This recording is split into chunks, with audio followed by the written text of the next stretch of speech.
Alors, à la base, la vidéo que je devais filmer ce soir, c'était pas du tout à propos de ça, mais je me rends compte que là, j'ai envie plutôt de vous parler de comment est-ce que j'ai appris à lâcher l'affaire. C'est un sujet qui revient pas mal pour moi en ce moment. J'ai eu pas mal de choses difficiles qui se sont passées pendant tout l'hiver et là, le début du printemps. J'ai eu beaucoup de choses à abandonner. Il y a certaines choses dont je peux parler et certaines choses dont je ne peux pas parler, par respect pour les gens concernés. Mais j'ai eu des questions de deuil, de rupture, de fin de projet, de devoir lâcher l'affaire en fait, et de devoir abandonner quelque chose qui aurait dû se passer et qui finalement ne peut pas se passer. Et je me suis rendu compte avec les commentaires que mes proches ont pu me faire que je suis quand même assez douée pour ça, pour être capable de prendre l'impact et de prendre la décision en même temps, sans trahir mes sentiments, poser cet événement-là de côté et choisir quand même d'avancer. Et je pense que cette compétence-là que j'ai réussi à gagner au fil des années, elle a vraiment un mérite, c'est qu'elle me permet de beaucoup moins souffrir des événements difficiles dans la vie. Dans les gens qui sont autour de moi, je fais partie de ceux qui ont le plus de résilience, c'est-à-dire de capacité à endurer les choses difficiles et à vraiment y aller quand même. Donc finalement, ce sera pas une vidéo très dynamique, mais je vous les garde pour après. Je vais en filmer d'autres dans la foulée cette semaine et elles auront lieu dans les temps qui viennent. Mais ouais, là, effectivement, on peut causer un petit peu de ça. Mine de rien, dans ma patientèle, ça m'arrive assez souvent aussi qu'on m'en parle de comment lâcher l'affaire, comment arrêter quand t'es accro à quelqu'un et que tu sais que la personne, elle partage pas tes sentiments et que du coup, il faut que tu lâches. Comment est-ce que t'arrives à passer à autre chose quand t'avais misé énormément dans un projet, beaucoup investi en temps, en énergie, en argent même parfois, et que le truc se pète la gueule et que du coup, t'es obligé de repartir à zéro. Vraiment, ce truc-là de devoir se dire... Table rase, on est reparti, c'est pas évident. C'est vraiment pas évident et d'accompagner comme ça régulièrement plein de patients, je me suis rendu compte qu'il y a des choses qui marchent plus ou moins bien et du coup c'est des choses que je vais essayer de vous partager en vrac dans la vidéo.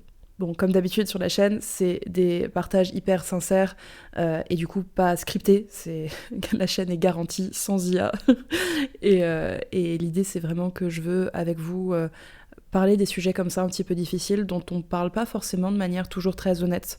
En fait, souvent, ce que je vois dans les conseils un petit peu instagrammables, c'est que on parle beaucoup des choses hyper saines et des bons moteurs de comment s'en sortir bien dans la vie, mais on parle pas assez des moyens dérivés, pas tout à fait sains au premier abord, mais qui font quand même le job et qui font quand même que de l'autre côté, t'arrives à passer. Et bah ça, c'est quand même vachement plus humain. J'ai envie de vous parler de techniques qui sont pas psychologiquement correcte et pas forcément recommandable, mais de vous en parler non pas seulement en tant que thérapeute, mais plutôt en tant qu'humaine, de comment moi je me suis démerdée pour réussir à apprendre à passer à autre chose sans que ça nuise à ma vie, sans que ça vienne me handicaper. Le premier truc que je fais quand je sais que j'ai besoin de lâcher l'affaire, c'est que je lâche pas l'affaire. Ça peut paraître un petit peu contradictoire, mais en fait, j'ai souvent senti que pour moi, la période un peu de déni, elle est ultra utile pour réussir après à lâcher pour de vrai l'affaire. Parce qu'il y a plein de moments dans lesquels on a envie d'être la bonne personne hyper mature et d'être capable de lâcher et de passer à autre chose. Mettons que vos avances elles étaient rejetées, mettons que vous sachiez que y a une fin de quelque chose et qu'il faut que vous soyez la personne mature et qui avance et vous y arrivez pas forcément, mais vous avez envie de vous raconter une histoire, vous avez envie de vous raconter que vous êtes ce personnage-là qui passe à autre chose, mais en fait si vous l'êtes pas, bah ça va pas tenir. Et moi personnellement, bah je suis pas quelqu'un qui peut lâcher l'affaire comme ça à la base. Je veux dire, j'en ai quelque chose à foutre. Et si jamais je me suis investie personnellement dans quelque chose, j'ai juste pas envie de passer à autre chose. Et le fait d'accepter cette part de moi-là qui a vraiment pas du tout envie de passer à autre chose et qui refuse de passer à autre chose, et bah c'est le meilleur moyen de passer de l'autre côté de la vague. Parce que la première réaction, souvent, elle est hyper émotionnelle. Elle est pas du tout rationnelle. Et dans les moments dans lesquels je sais que je dois lâcher l'affaire, je sais que je vais négocier avec la partie de moi qui est la plus irrationnelle. Et ça peut paraître un peu malsain, mais je trouve ça assez utile de me dire à moi-même, tu sais quoi, t'inquiète, viens, on est parti, on est complice dans la merde, et on va attaquer ce problème-là de manière hyper malsaine. Et par exemple, on va faire en sorte que la personne, elle revienne vers nous, on va faire en sorte que on va leur faire payer, parce que machin... Enfin, je vais essayer exprès d'aller écouter mes pires pensées, les trucs les plus tordus, et je vais leur donner de la place. Je vais me laisser élaborer des plans. Je vais me laisser me balader dans le déni, dans la colère, dans la vengeance, dans toutes les parties les plus pourries, parce qu'en fait, elles sont pas là pour rien, elles ont une fonction.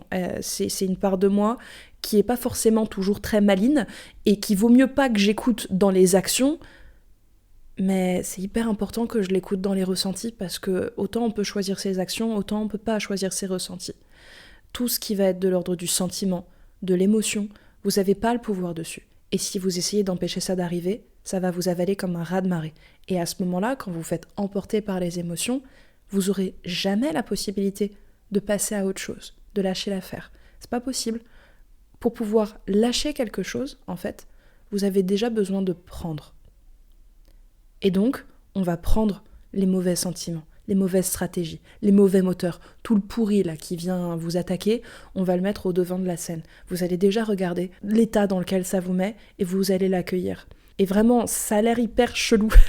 Peut-être que ça vous semble un petit peu abstrait, et si c'est le cas, n'hésitez pas à m'en parler dans les commentaires, comme ça, en comparant des situations plus précises, et peut-être que je pourrais préciser encore plus avec vous, et que vos exemples ils pourront aider d'autres personnes à mieux se repérer. Mais vraiment, quand on se fait attaquer par un moment irrationnel comme ça, on est obligé de céder. On n'a pas le pouvoir là-dessus. Ce serait trop bien qu'on soit tout le temps rationnel et capable de prendre des bonnes décisions. Je rêverais de ça. Et en tant que thérapeute, des fois, je me dis pour les patients qui sont dans mon cabinet, mais putain, si seulement tu avais accès à ton cerveau, ça irait plus vite. Et non, le cerveau, il n'est pas présent. Et donc, dans tous ces moments-là, que ce soit, comme je vous disais, des deuils de l'ordre du décès, de relations, de projets, quand il faut lâcher l'affaire et passer à autre chose, déjà, je passe pas à autre chose. J'ai souvent besoin d'aller au bout du bout de ce que je peux vivre à l'occasion de ça, de cette personne, de ce projet, de cette relation. Il faut que j'aille au bout pour pouvoir me dire, ça y est, j'ai terminé l'histoire. Et maintenant que j'ai terminé l'histoire, je peux poser le livre et je peux passer à la suite. Et c'est pas forcément, encore une fois, c'est pas forcément sain, mais les choses saines, c'est bon, il y en a plein partout sur YouTube. Ici, on est là pour les gens qui ont essayé les trucs sains et les trucs sains n'ont pas marché, et donc on fait le système D. Et dans le système D, le fait de quand vous voyez que vous n'arrivez pas du tout à lâcher l'affaire, d'aller chercher le pire du pire, d'aller gratter, d'aller vous permettre d'être la pire version de vous-même, au moins rien qu'entre vous et vous, de vous laisser ressentir ça, de vous laisser fomenter vos plans, d'aller là-dedans, vraiment, ça dégaze. Ça fait que la partie irrationnelle de vous peut enfin quitter votre corps, parce qu'elle avait juste besoin de s'exprimer, elle avait juste besoin de dire que c'est pas juste, qu'elle est en colère, qu'elle aurait eu envie de plus, et de pleurer, et de dire, et d'écrire, et tous les moyens sont bons vraiment dans ces moments-là, mais vraiment j'ai toujours trouvé que s'exprimer et se donner le droit d'être comme ça, d'être aussi pourri, d'être aussi démonté, d'être vraiment la pire version de soi-même, elle vous aide, parce que au moment où ça a le droit de s'exprimer, ça a plus besoin de s'exprimer. Les choses, elles ont été dites, elles ont été vécues, et vous avez la sensation que l'histoire est terminée. C'est comme après avoir fait une très grosse crise de larmes. À la fin, vous avez souvent des bâillements compulsifs, une sensation de fatigue. C'est votre système parasympathique qui s'active, mais en termes psychologiquement pas corrects, en gros, c'est le moment de la sieste, quoi. C'est bon, t'as bien fait ton taf, et tu peux te poser, t'es allé au bout.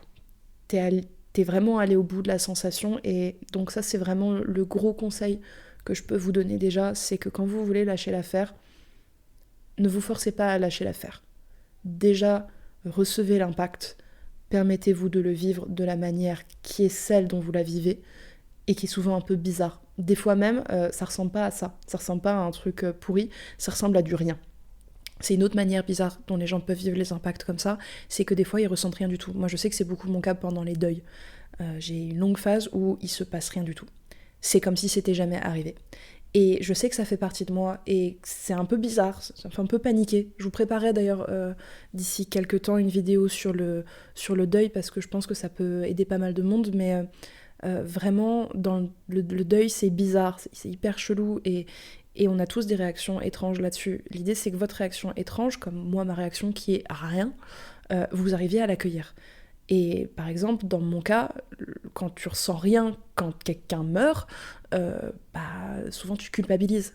Et tu vis très mal le fait d'être comme ça, tu te trouves anormal, tu te compares avec les autres. Et le truc, c'est que je sais qu'à ce moment-là, moi je passe en mode action et que j'ai pas envie de m'écrouler, et donc par peur de m'écrouler, sans doute, peut-être, c'est une hypothèse, je continue d'avancer. Et je sais qu'à un moment donné, ça va me rattraper, mais c'est pas grave. Je me permets d'être dans cette énergie où il se passe rien émotionnellement, et je me permettrai également de m'éclater la gueule, que ce soit 2 jours après, 2 semaines ou 2 ans, au moment où ça viendra me prendre. Vraiment de pas se... En fait, lâcher l'affaire, c'est pas choisir un comportement. C'est pas choisir la direction que vous allez prendre. Vous n'êtes pas en capacité de choisir quand vous êtes impacté, peu importe la manière dont vous êtes impacté. Ce que vous devez faire pour lâcher l'affaire, c'est surtout lâcher le combat. Lâcher la manière dont vous êtes en train de vous bagarrer avec vous-même pour être différent de ce que vous êtes, pour vous sentir différemment de comment vous vous sentez. C'est pas du tout un combat vers l'extérieur. Souvent quand les gens me parlent de par exemple, j'arrive pas à oublier cette personne-là, elle hante toutes mes pensées, et bien sûr que oui, quand t'as vécu quelque chose de fort avec quelqu'un et que ça s'arrête, et que t'étais pas d'accord avec le fait que ça s'arrête, tu te fais hanter. Tu te fais hanter par plein de pensées, plein d'obsessions, et souvent dans le discours, mes patients, ils parlent beaucoup de l'extérieur, de pourquoi, comment, ils me parlent énormément de cette personne-là, et un des trucs qui les apaise le plus, c'est quand je les fais parler d'eux. C'est quand je viens leur poser des questions de qu'est-ce que cette personne-là leur a permis de vivre, de sentir.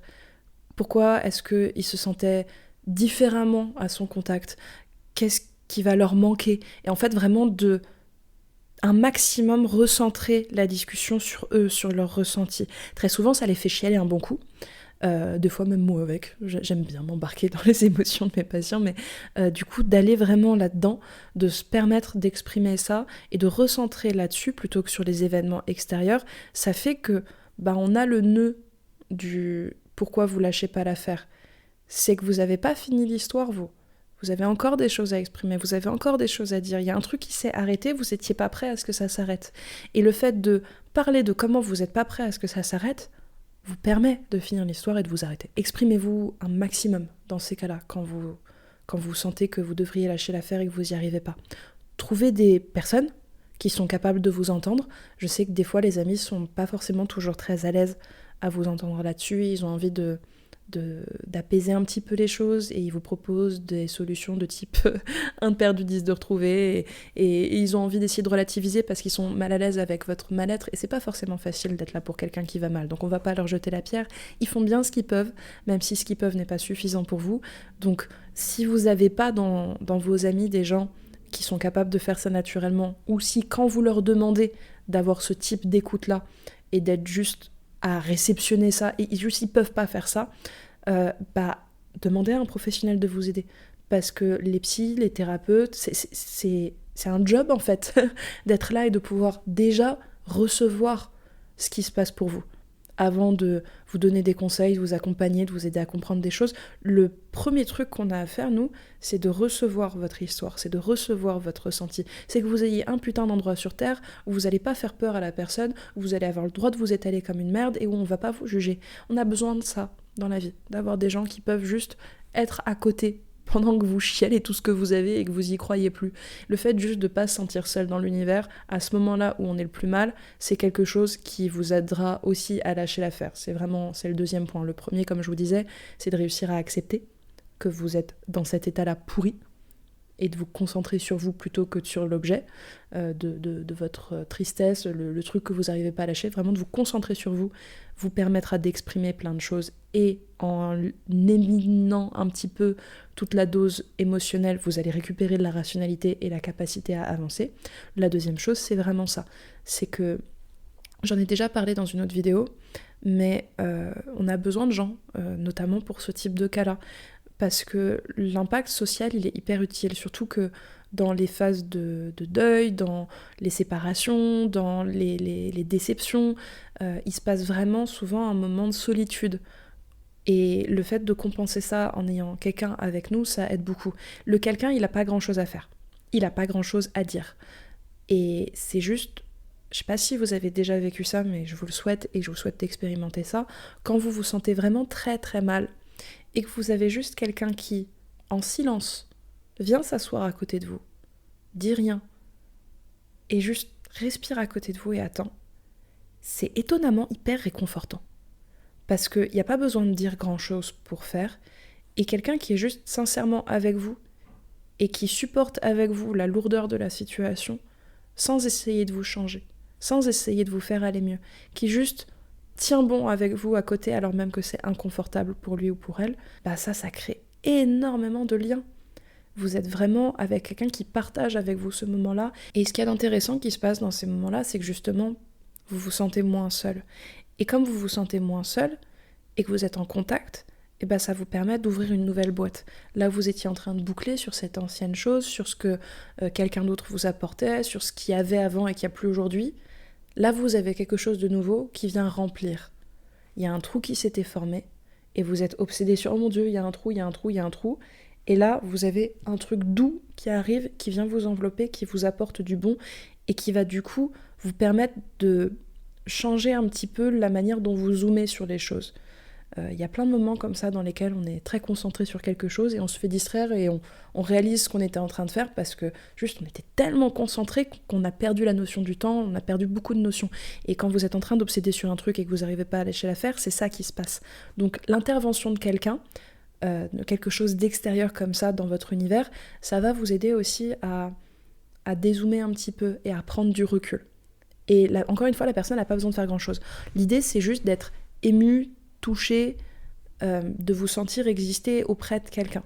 Ça joue beaucoup. Donc comme je vous le disais, soit vous avez des gens dans votre environnement qui sont en capacité de faire ça pour vous, et c'est très cool, ça fait partie moi des critères que j'ai dans mes amitiés. Je veux des gens qui ont des épaules solides et avec qui on peut être là les uns pour les autres, même dans ce genre de moments-là difficiles. Mais si vous n'avez pas, c'est pas grave, prenez des rendez-vous. C'est vachement pratique. Et je veux dire, j'en parlais dans une vidéo, même moi je le fais. C'est pas parce que je suis thérapeute et c'est pas parce que j'ai des bons amis que je vais juste me dire bah si je vais mal tant pis pour moi. Non, oui, je serais capable techniquement de m'en sortir toute seule, bien évidemment. Mais c'est pas la question d'être capable, c'est la question de est-ce que j'ai envie de continuer à souffrir longtemps ou est-ce que j'ai envie de vraiment passer à autre chose vite. Et donc pour ça, je fais ce qu'il faut. J'accepte un maximum mes émotions et le fait d'être dans la merde, je l'admets, et je vais prendre du soutien auprès des personnes qui sont les plus aptes à me le donner, et notamment je vais voir mon psy et on peut en parler et il peut m'aider à prendre du recul et c'est hyper confortable en fait de savoir que vous avez ces appuis-là qui restent solides peu importe ce que vous vivez dans la vie. Il y a un autre conseil que j'ai envie de vous donner et je pense que ça c'est vraiment ce qui me distingue de mes proches dans comment j'arrive à passer à autre chose, c'est que j'ai toujours beaucoup de choses sur le feu.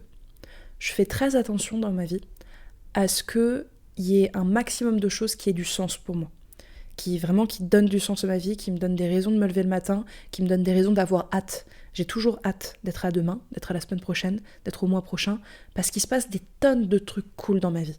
Le fait qu'il se passe des tonnes de trucs cool dans ma vie fait que quand il y en a un qui se casse la gueule, j'arrive beaucoup plus à supporter le poids de ça, parce qu'il y a plein d'autres choses qui se passent. Et je peux pas lâcher juste comme ça, parce qu'il faut que je passe à l'étape d'après. Et c'est pas organisé comme une fuite, comme je vous le disais tout à l'heure, c'est pas que je fais comme si ça n'était pas arrivé, et que je passe à autre chose. C'est que j'ai tous les jours des rappels que ma vie vaut la peine d'être vécue avec ou sans tel élément, avec ou sans tel autre élément, avec ou sans tel autre élément. Il y en a toujours, et surtout il y en a toujours des nouveaux qui arrivent. J'essaye régulièrement de mettre de la nouveauté. C'est pas facile parce que on est tous pareils, on a des vies, on a une famille, on a plein de trucs à faire dans le quotidien, mais c'est vraiment une obligation morale que j'ai envers moi-même de me dire il n'y a pas un mois qui passe sans que je teste une nouvelle chose, sans que je me donne l'opportunité de rajouter quelque chose dans ma vie. Et cette chose-là, elle peut rester, partir, ça peut bouger, elle peut remplacer autre chose qu'il y avait dans ma vie, mais je mets toujours de l'opportunité à la nouveauté parce que ce que ça crée, ça, c'est que ça me donne de l'espoir. C'est que ça fait que les moments qui sont hyper noirs dans lesquels je me sens comme une merde, j'ai trop de preuves autour de moi qu'il y a des choses super qui se passent pour pouvoir rester dans cet état-là où j'ai l'impression que rien de bien va arriver parce que j'ai perdu quelque chose. Et donc ça m'aide énormément à lâcher l'affaire. Je peux lâcher l'affaire parce que je sais que j'ai autre chose. Et c'est ce que je vous disais tout à l'heure, c'est que vraiment, pour lâcher, on a besoin de prendre autre chose. C'est trop dur de le lâcher pour lâcher. On dit souvent ça d'ailleurs avec les chiens, quand ils n'arrivent pas à lâcher une balle, une des techniques c'est d'en avoir une autre. Et ils peuvent pas attraper l'autre balle s'ils n'ont pas lâché la précédente. Et c'est beaucoup plus facile et sympa de leur apprendre à lâcher comme ça que de juste faire une bataille pendant je sais pas combien de temps à lui dire lâche, et à se bagarrer avec alors que tout son cerveau est programmé pour qu'il lâche pas. Donc pour vous aider, ça je trouve que c'est aussi une technique qui marche plutôt bien, c'est donc comme je vous disais d'avoir régulièrement beaucoup de choses qui ont du sens dans votre vie. Personnellement, j'ai des projets dans la musique, j'ai des projets avec les chevaux, j'ai des projets avec l'écriture, j'ai des projets dans la peinture, j'ai des projets dans la danse, j'ai des projets dans mon travail, je suis thérapeute, j'ai la chaîne YouTube, j'ai une formation en ligne, il y a des tonnes de choses en fait qui se passent tout le temps. Je crée des nouvelles amitiés régulièrement, j'aime aller en jam de musique, et tout ce que je peux créer de nouveau qui va m'apporter, donc mon truc c'est plutôt les arts, mais... si vous, c'est le bricolage, mais go, y a pas d'échelle de valeur là-dessus. Tout ce qui peut être nouveau et qui va venir me nourrir et faire de moi une meilleure personne, et surtout qui va faire de ma vie quelque chose de encore plus incroyable, je prends régulièrement, autant que faire se peut, et même si c'est des petites choses. Et rien qu'aujourd'hui, j'ai un exemple parfait de ça, c'est que ce matin, je suis partie voir ma jument. Il faut savoir que là, j'habite à Amiens, et que ma jument, elle est en Normandie à genre 2h30. Et à peine arrivée, on m'a dit qu'il y avait une visite pour le cabinet que je suis en train de vendre. Et donc, je remonte express pour venir, et une fois que je suis arrivée, la visite est annulée. Donc je viens de taper 5 heures de route pour rien. Je pense que vous êtes au courant que le prix de l'essence, c'est pas super sympa. J'ai flingué ma matinée à faire ça. Je suis passée à côté de pouvoir passer un bon moment au milieu des chevaux dans les prés. Et j'aurais pu juste m'arrêter là en mode « Putain, mais quelle journée de merde !» Et oui, bien évidemment que je l'ai pensé. Premier truc que j'ai fait, c'est que j'ai appelé la meilleure copine pour lui dire « Mais quelle journée de merde !» Et je me suis plaint, et je me suis laissé grogner, et je me suis autorisée à être saoulée par ce qui se passait, à être stressée. J'ai laissé le droit à mon émotion d'exister. Après ça, j'ai quand même continué d'avancer. J'ai quand même une vidéo à filmer. Je sais que ce soir, j'ai un copain avec qui on va aller danser juste après. Et il va se passer des choses, en fait, dans ma vie, là, aujourd'hui. Ma journée était trop remplie pour que juste je m'arrête à « mais quelle journée de merde !» parce que la matinée a été flinguée. Ma journée ne peut pas être de la merde. Il y a trop de choses dedans qui sont des opportunités de la faire se relever. Le fait de créer ça et de pas laisser une seule fucking journée sans une opportunité de la relever, c'est ce qui fait que j'arrive bien à lâcher l'affaire. Vraiment, si on retire le reste des projets que j'avais aujourd'hui, filmer, danser, appeler mon frère, me cuisiner des pancakes aux épinards, parce que pourquoi pas, si j'avais pas eu ces trucs-là, ma journée aurait été pourrie. Vraiment, c'est pas enlever l'élément pourri, c'est pas se forcer à lâcher l'affaire et à passer à autre chose, c'est le fait qu'il y avait déjà ça de prévu dans ma journée. Ça existait déjà. Et toutes les journées d'après, elles ont ça. Il y a trop de trucs cool pour que je m'arrête au mauvais. Créer ça, ça aide vraiment, pour moi, à bâtir de la résilience. Ça demande beaucoup d'énergie, et bien sûr qu'on n'a pas tous la même vie, qu'on peut pas tous se permettre les mêmes choses, mais autant que faire se peut dans votre quotidien, vraiment, jalonnez autant que vous pouvez d'événements comme ça qui ont du sens pour vous, qui relancent la machine, parce que vous le savez que la vie, elle n'a pas forcément prévu de vous faire plaisir, et qu'il va y avoir des petites blagounettes comme ce que j'ai pu avoir ce matin. Il y aura des trucs nuls qui vont se passer, et parfois même des trucs très douloureux. Et c'est ce qui fait que j'ai quasiment la même réaction pour un événement difficile, douloureux, comme un deuil, comme l'arrêt d'un projet de vie, comme l'arrêt d'une relation amoureuse, que je peux avoir pour juste une matinée de merde comme celle-ci. C'est impact, c'est chaud, mais il y a ça après qui est cool, ça fait du bien de faire ce truc-là, c'est vrai que la vie vaut la peine d'être vécue. Et ça, c'est de la résilience. La résilience, c'est pas je ressens rien. C'est pas juste le truc des stoïciens où tu t'habitues à avoir mal et où tant pis, t'es insensible à tout. C'est pas être insensible que je vous propose d'être. C'est vraiment juste d'être habitué à prendre des coups, mais d'être aussi et surtout habitué à ce qui est plein de bonnes choses. Et là-dessus, vous avez le pouvoir. C'est personne qui va vous ajouter ça. Vous n'avez pas le pouvoir sur les mauvaises choses qui vous arrivent, ça, elles vont venir quoi qu'il arrive, et c'est complètement aléatoire. Par contre, vous avez énormément de pouvoir sur quelles sont les bonnes choses que vous mettez dans votre vie et qui vont revenir quoi qu'il arrive. Donc j'espère que ces petits débuts de conseils, ils vous ont aidé si jamais vous êtes justement là en train de tourner en rond et que vous avez du mal à lâcher quelque chose. Si jamais cette vidéo vous a aidé, alors il y a moyen qu'il y en ait d'autres dans la chaîne qui vous plaisent, parce que j'essaye de la construire justement pour qu'elle soit un safe space pour les gens qui ont envie de se remettre en question, mais qui n'ont pas non plus envie qu'on les culpabilise parce qu'ils sont pas assez bien, et qui ont besoin de chercher d'autres réponses que les manières un petit peu douces et instagrammables qu'on voit partout. Je voudrais vraiment vous aider à vous responsabiliser, et en même temps à pas être trop dur avec vous-même, et qu'on cherche ensemble plein de petites solutions qui peuvent être vraiment utilisable dans la vie de tous les jours et pas juste faire bien comme ça. Donc je vous partage souvent mon expérience personnelle, je vous partage autant que faire se peut au vu de la confidentialité ce que peuvent traverser mes patients ou mes proches, et ça me ferait très plaisir que vous aussi vous partagiez avec nous dans les commentaires pour que justement tout le monde puisse sentir qu'on est dans la même galère et que des fois ce qui marche bien, c'est pas forcément ce qu'il y a de parfait, c'est ce qu'il y a de psychologiquement pas correct. En attendant, je vous remercie d'avoir regardé cette vidéo jusqu'au bout et puis je vous dis à tantôt pour la prochaine. Eh bien, Marie du montage, j'espère que j'ai pas dit trop de conneries et j'ai l'impression que je suis un peu revenue en boucle sur des trucs, donc bon courage pour monter ça. Mais j'aime bien le fait de pas respecter le plan, de pas respecter les vidéos que je voulais faire, de pas écrire, de rien scripter. Au moins on sait que la chaîne est garantie sans IA. Et puis je trouve ça cool parce que pour le coup, vous, les gens qui regardent, je vous respecte et j'ai plutôt envie de vous raconter des trucs sincères que de vous raconter des trucs tout beau, tout fait, tout ficelé. Donc merci d'être resté à ce point-là jusqu'au bout.